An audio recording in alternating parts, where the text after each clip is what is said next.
I'd like to welcome each and every individual to Voices of Integrity for Marriage. And today we're going to be covering a really cool topic. How long has it taken you to resolve a problem?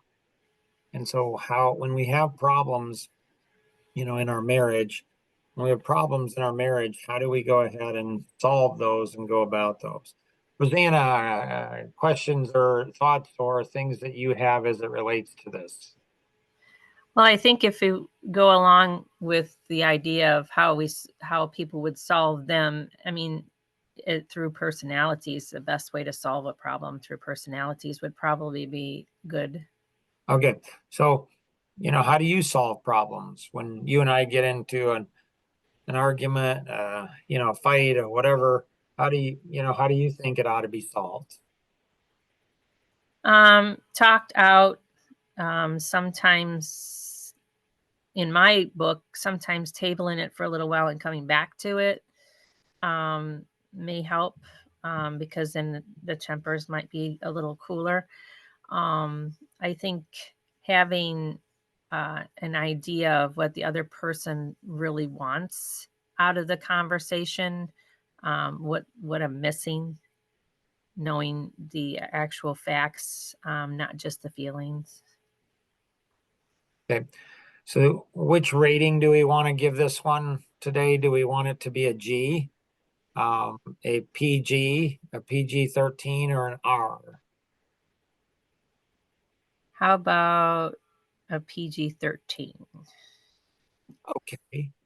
So, I might have a different perspective on what how Rosanna wants to approach things.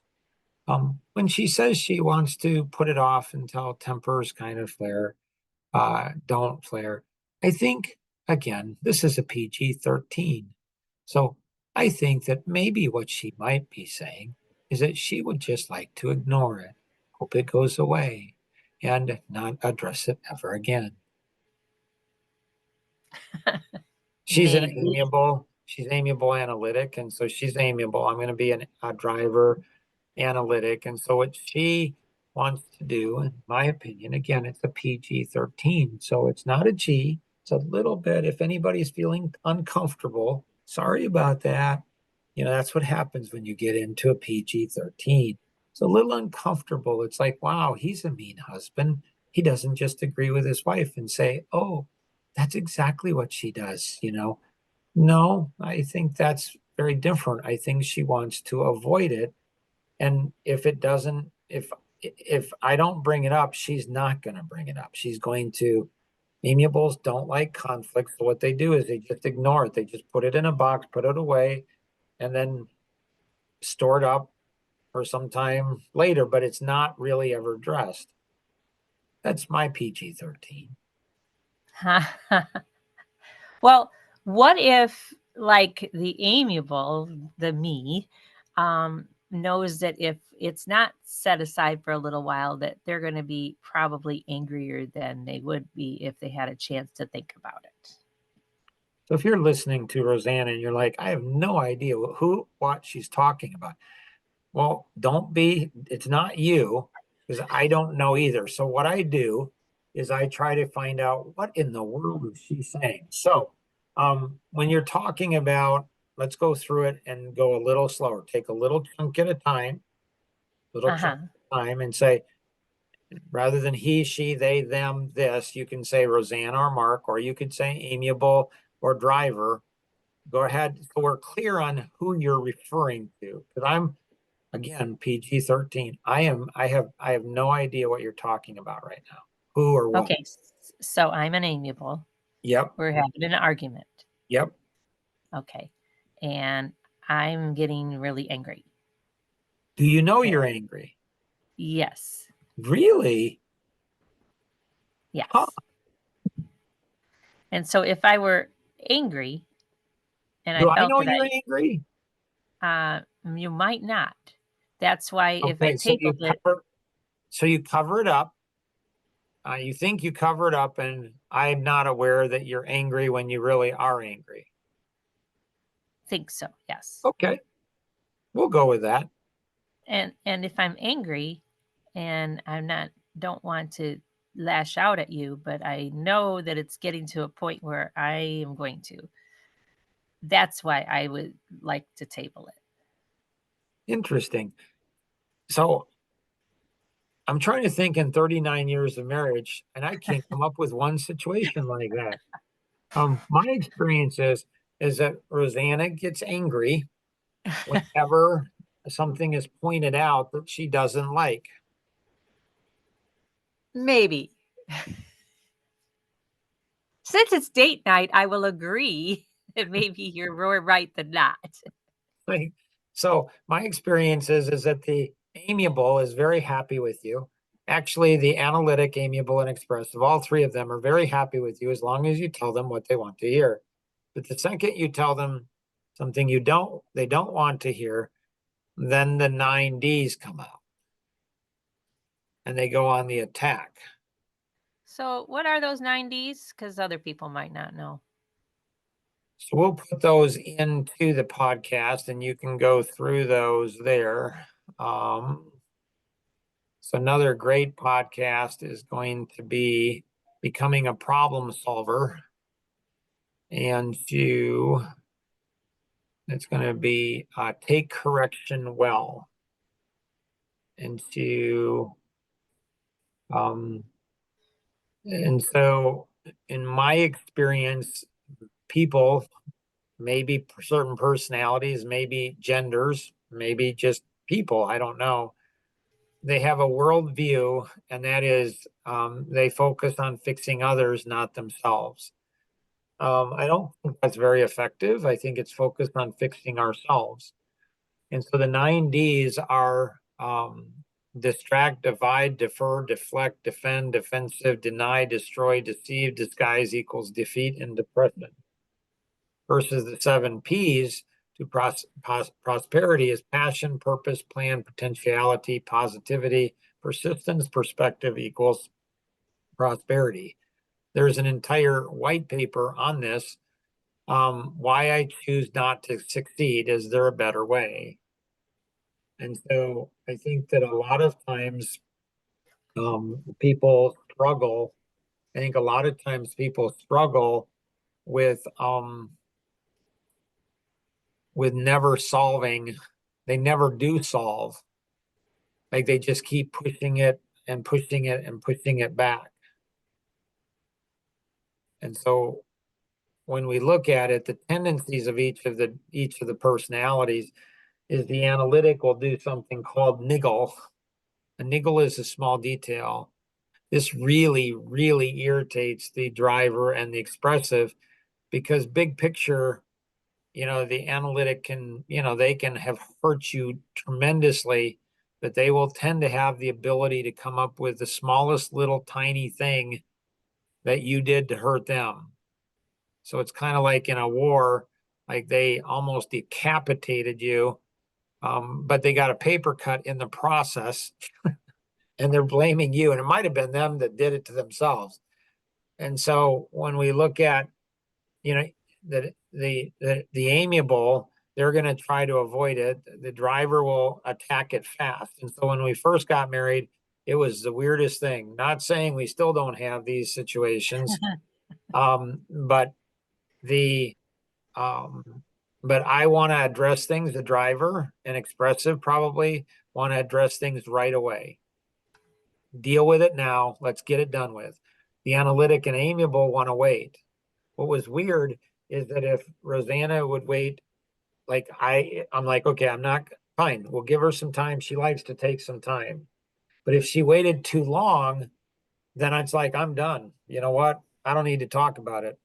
And so if you don't have, you can address things too quickly, you can address things too slowly in being able to go through it. And so for me, at least in the last 10 or 15 years, like my dad was raised Christian and you're not supposed to go to bed angry and stuff like that.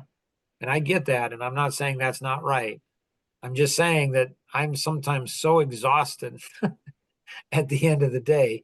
If Rosanna just lets me get to sleep, get to bed, then I can recover from the wounds of the previous day, hers that she caused or others or I caused myself, then I'm refreshed at the beginning of the day, the morning, and I can get back after it again.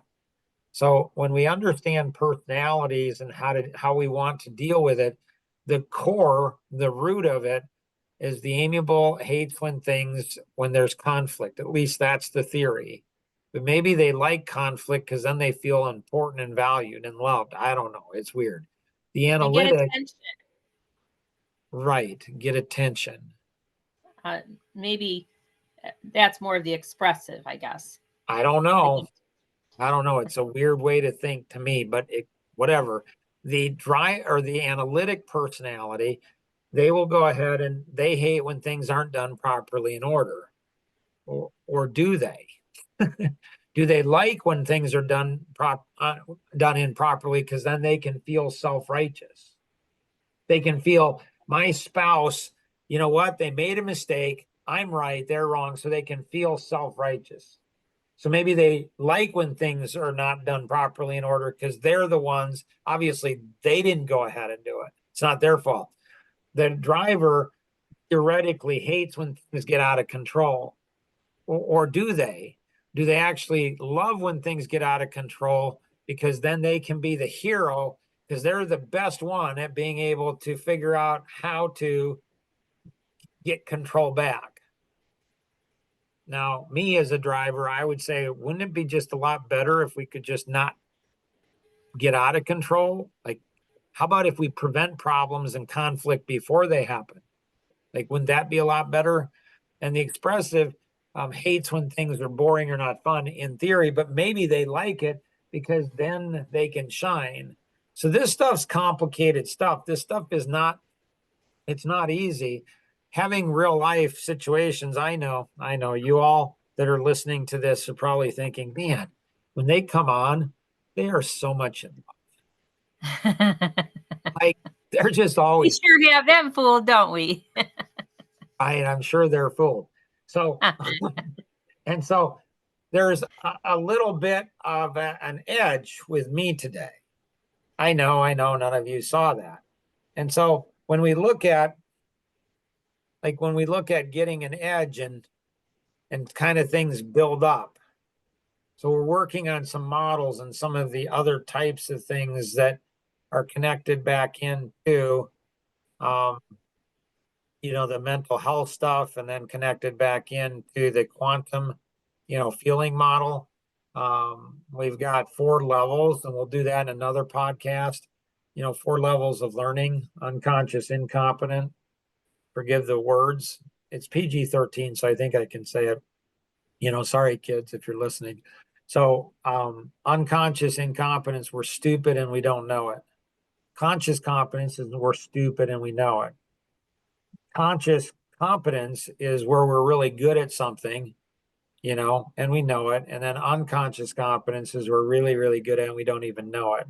So we're doing some really cool research. If you haven't connected into the Life GPS, you'll want to do that for, for marriages for sure, because there's lots of great resources there.